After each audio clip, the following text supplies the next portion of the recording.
So we've shut up to Keri with Zach, and we're going to shoot up to Doubtless Bay tomorrow and do some camping and some sailing and go shoot some good fish, hopefully. But we're hanging out the night at Zach's little pad, which he doesn't own because he owns a yacht and he doesn't have a job.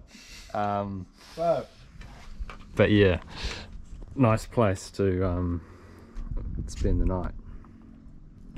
We'll see you tomorrow in Doubtless Bay, eh? Fuck, man. Well, that was a bit of a rude introduction. Sorry, Zach. But we've come up to Keri again. This is becoming a bit of an annual trip to come up here and shoot some big snapper.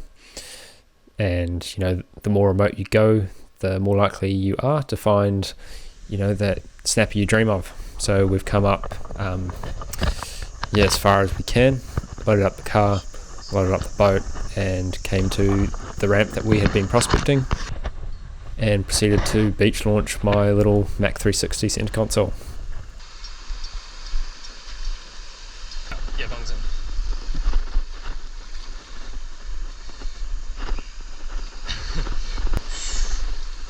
There we go.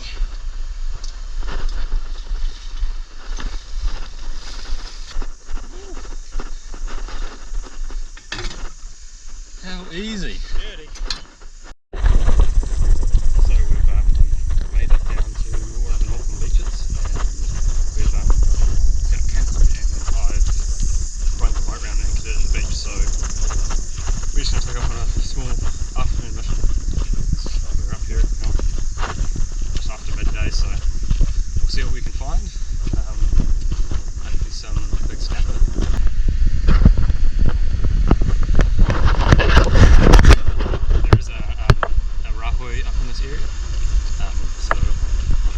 Careful on where we're going to go, but this place is just full of amazing ground. I'm sure we'll bump into some interesting creatures along the way. Yeah, there's a mushroom out there.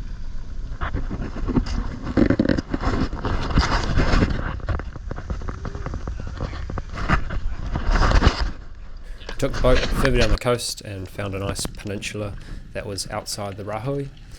It had really good ledges, but we were faced with a lot of surging current, so it's hard to fight against that and sort of snoop those ledges. Initially I couldn't find anything sort of parked up, so I decided that I would start using kinner for burley. That also didn't seem to work, and I was quite surprised, you know, being in the area that we were in. So knocked one of these Kahiro over to try a bit of fish belly.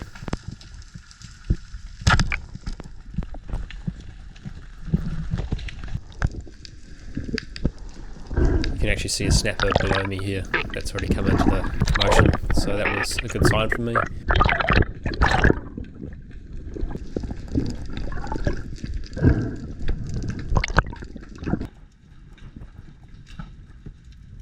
Decided to set part of it down a ledge and come back to it later. I actually found what I thought was my first legal power. It ended up being a little bit small, so I put that one back and then came to check that ledge with the koi on it. Unfortunately, this happens a lot. There's about 3 moray on that fish, and I find morays tend to scare off any snapper. A snapper doesn't want to compete with a moray. Luckily, Zach and Declan scored a snapper each, so we had food for dinner, and we spent the night eating fish tacos on the beach.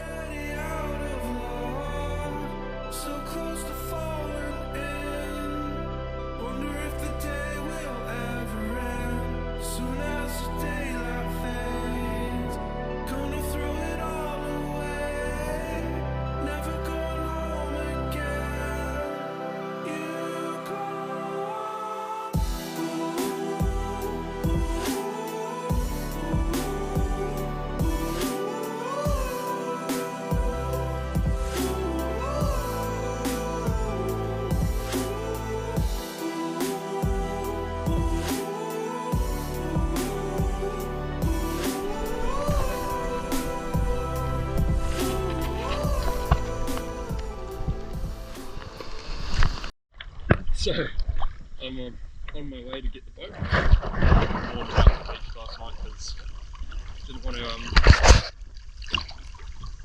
take it in and out of the boat ramp. So yeah, nice little morning swim off the beach and go collect the boat and pick up Zach. Land to the boat and we're off.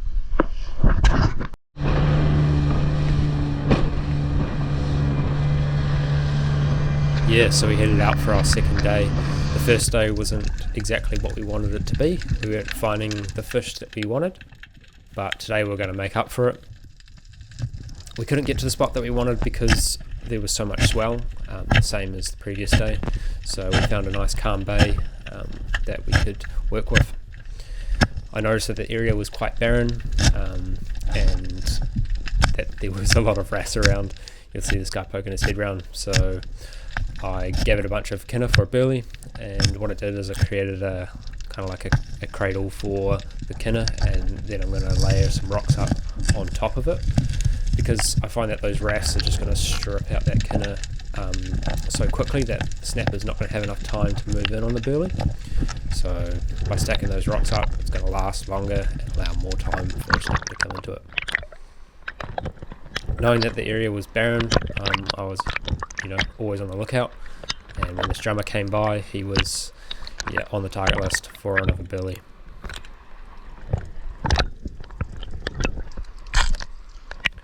Drummer seemed to have a very oily or pungent flesh, which makes them really good snapper burley. They're also not very highly targeted, so there's no real pressure on killing them for a burley.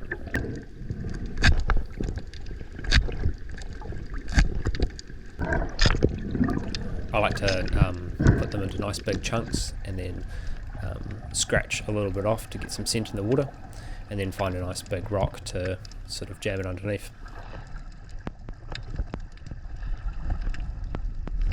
That rock's slightly too big, mate, but you can dream. Found this one that's not too bad and stacked that on the head of the drummer.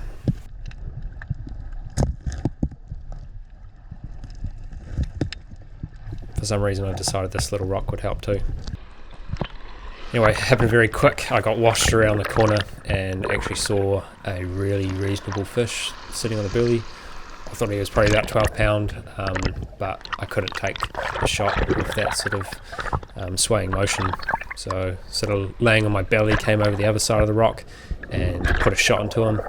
And I realised that he was stunned and he had the spear in the very front of his forehead, and you can see here that the flopper's not in the fish, that only the tip of the spear has penetrated his head and the flopper was completely out.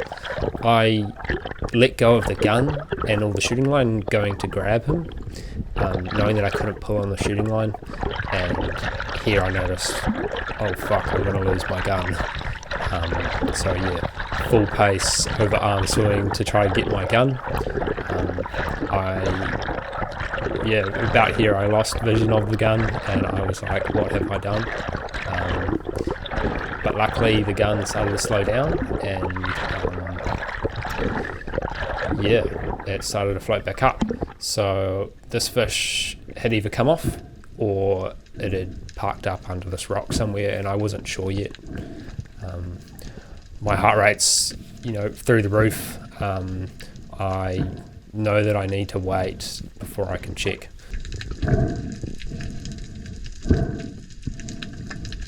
Whatever's happened has happened. Either he's waiting there and he's going to stay there, or he's gotten off. So I gave myself a really good breathe up before going down.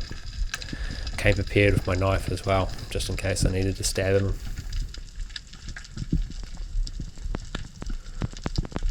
Poking my head under here, I can actually see that he is there, and he's still got the spear slightly in his head. So I went back to the boat to see if I can get another gun to shoot it, but we only had a 120 and a 130 breakaway roller, which were set up for marlin, so I was not going to shoot one of those in the cave. I looked through a couple of different entrances to the rock and noticed that there was a moray already trying to eat the snapper. He was pretty adamant that it was his, so I had a bit of a fight with him, and kind of decided I couldn't come through that hole to try and grab him. I kind of gave up and went to go and wiggle the fish out. You can see it stuck in his head here, and then it falls out.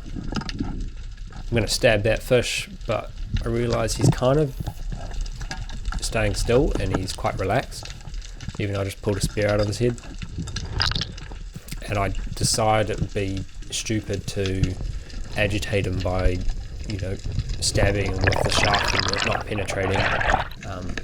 So I decided I would leave him there, and I'd reload the gun and go for a second shot.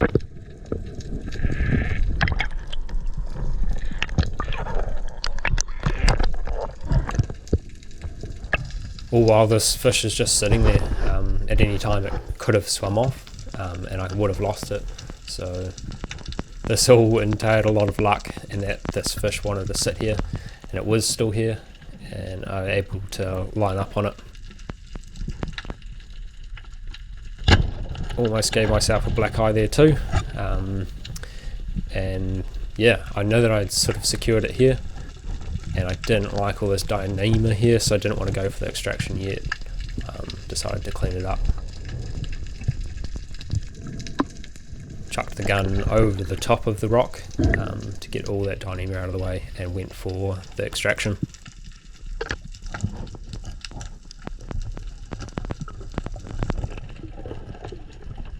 I still thought this fish was 12 pound, it was good fish, but it was about here when I was able to grab its tail and pull it out of the cave that I realised this was a much larger snapper. I actually had to break its top spines to get it out of the cave. It was, a lot bigger than I thought.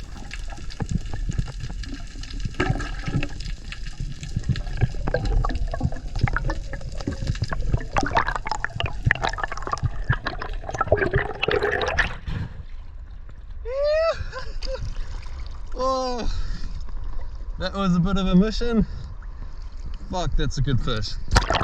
What an amazing snapper, and what an amazing journey to get it. I kind of put it at about 19 pounds, so just under 20 pounds, and that awesome was fish. Easily one of my coolest experiences for shooting snapper.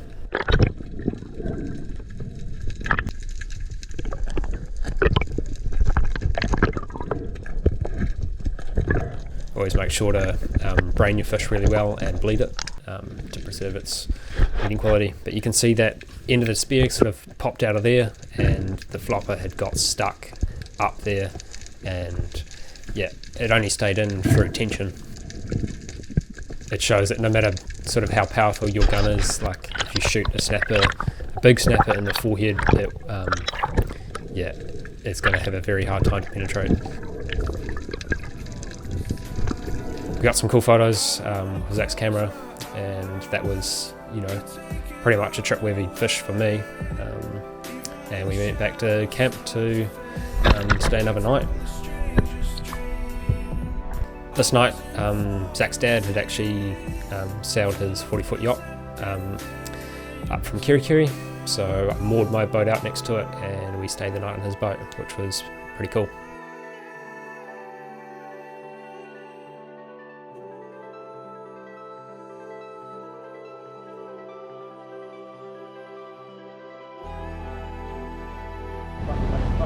Anyway, we were up early in the morning, picked up deck from the campsite and started to sail out the Cape. We had the blue water guns on board and sort of thought about that. There was a couple of pins out there, but decided it was a bit too yucky. And we found a nice calm island off the peninsula. The joke is that every time Zach takes me out, I shoot a bigger fish than him, so he was really eager to pull one off today. And I took the boat and went a little bit further up the coast to sort of get in front of them. Around the point and then coming over this way, so I've jumped up in front of them. But I'm just going to go for a bit of a stoke around here, I reckon.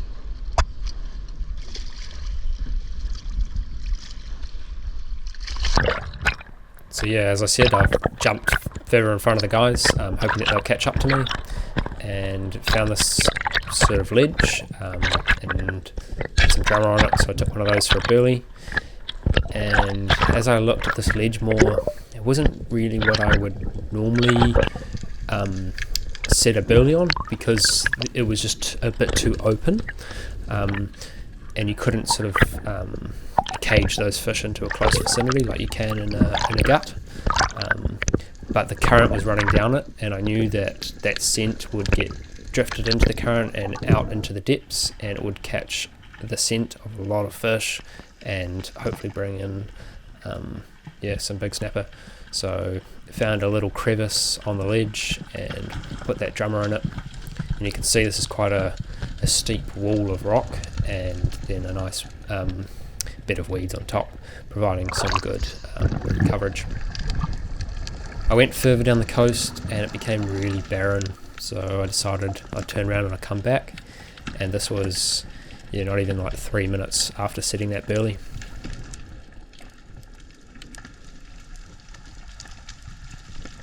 And I like to do this just to sort of look where that burley is sitting. I can already see that there's that nice snapper sitting there, and a couple other small ones sitting high, so I'm making sure to be really low, because those top-lying fish can catch an eye of you and spook everything that's actually on the burley. Decided to back off. I knew where those fish were sitting now, and I could go back for a proper attempt.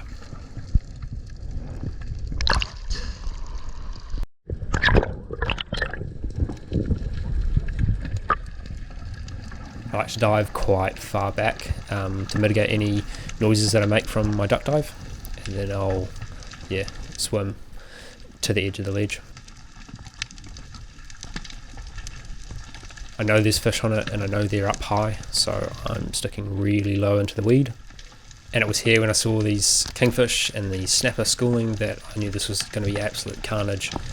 I'm going to leave the commentary here for now, but this was insane.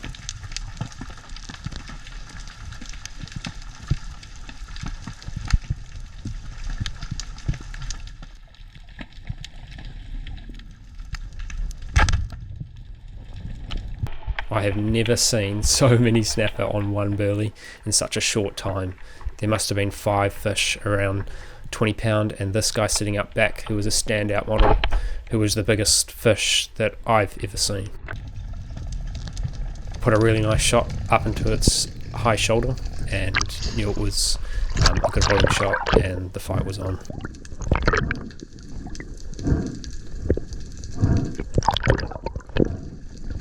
This fish still had enough grunt to keep me fighting and pulling reel line out of my reel.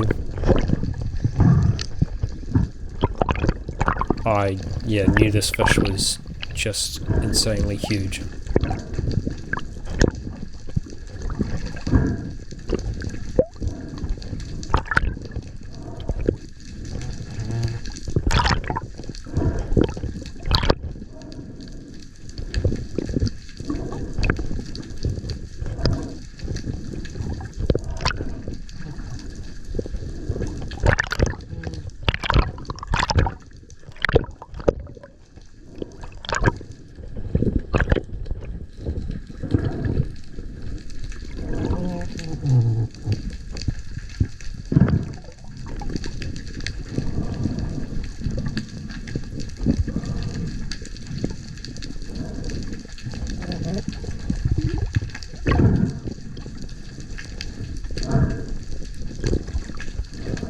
The fish was starting to tire out, and I was making some ground on it, and I could tell how big it was.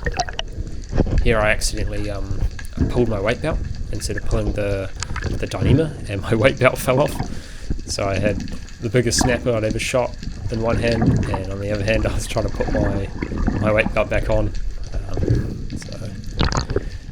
Even more chaotic than it needed to be.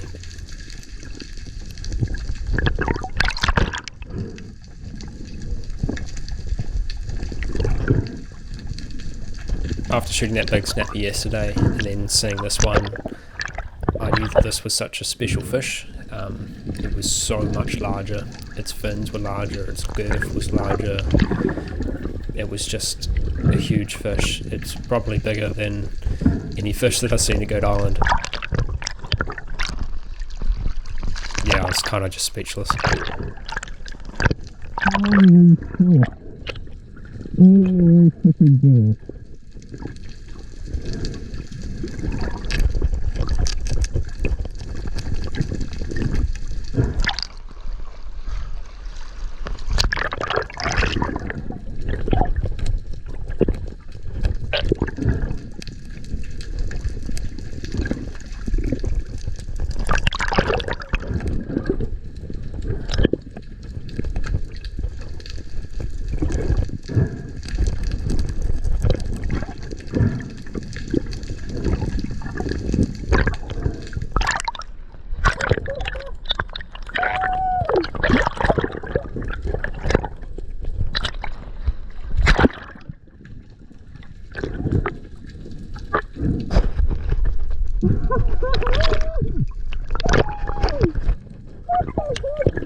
You can tell I'm really excited. This is exactly what we come on these trips for, to find these fish, and I'm so grateful to get a chance to shoot one. Just all a lot of hard work paying off.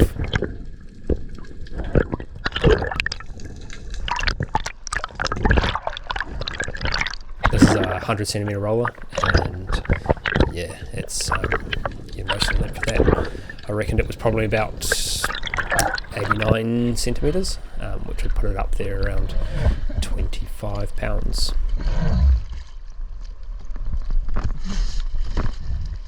Yahoo! Oh my gosh. Wow, that was the craziest thing I think I've ever seen. That really was it. 10 minutes.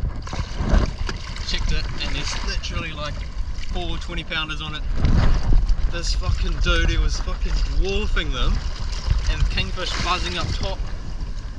That was fucking mental. So good, bro. And what an awesome fish. What an awesome fish. Phew. That's so cool. Oh my god. That is a big fish. Oh.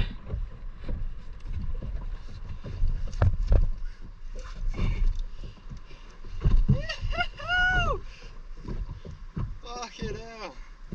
That thing is huge, man. Holy crap. Oh my gosh, that's by far the biggest snapper I've shot. And I've shot probably an 18-19 pounder yesterday, and that is absolutely mental. Oh my gosh. Put that in the chili bag. He's a good couple of kilos. Oh my gosh. Amazing place New Zealand is, eh?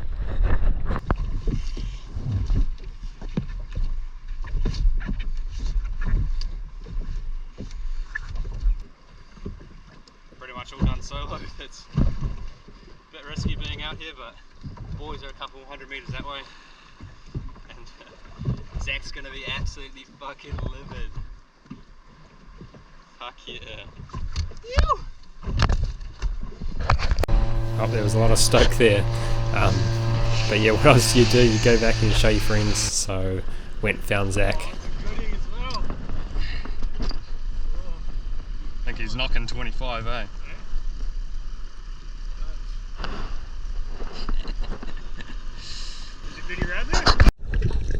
And Zach was very keen to find where the spot was, knowing that I told him there was so many fish on this burley. He was after his first 20-pound snapper, so on the very same mission as me, and we were going to try pull that off by setting another burley on the same ledge. And we had a very similar response of snapper to come back in on it, which was super surprising considering I'd shot one maybe 15-20 minutes ago.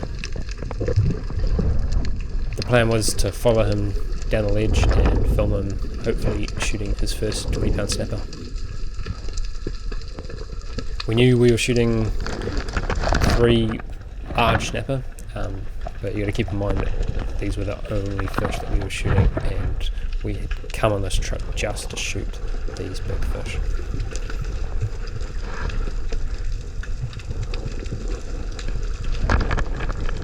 Followed him down the ledge, and he picked the largest snapper in the school and put a really good shot into it. You can just see how many fish here, and there's some really large fish in it too. There must have been 50 fish there. And yeah, we'd pretty much done it. This was a very large fish, and yeah, Zach was pretty stoked.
Yeah, what an awesome feeling it was to both had, ticked off our goals for the trip,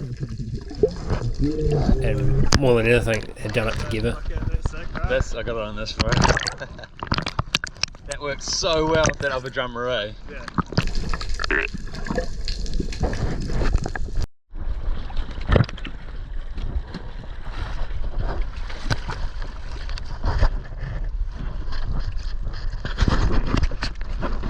Hold her up, Zach.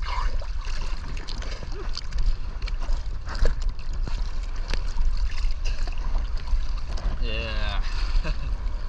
Nice. So packed these fish up and took them back to the mothership and took some photos with them. We were, over the moon with our trip and these fish that we managed to, shoot together. Alright, that's us. We're all packed up, filleted last night, and yeah, that's all done. But what a cracker of a trip. Going out to up north, or the most north I've ever speared, and getting on some cracker species, and yeah, just the sights of going that extra mile, and holy heck, there is some fish in New Zealand. And yeah, very lucky to put some shots into some good fish too. So yeah, thanks to Zach for accommodating me, and his dad, and for Dick and stuff for hanging out. Yeah, it's been a really good trip, isn't it, Kinks? Right, cheers guys.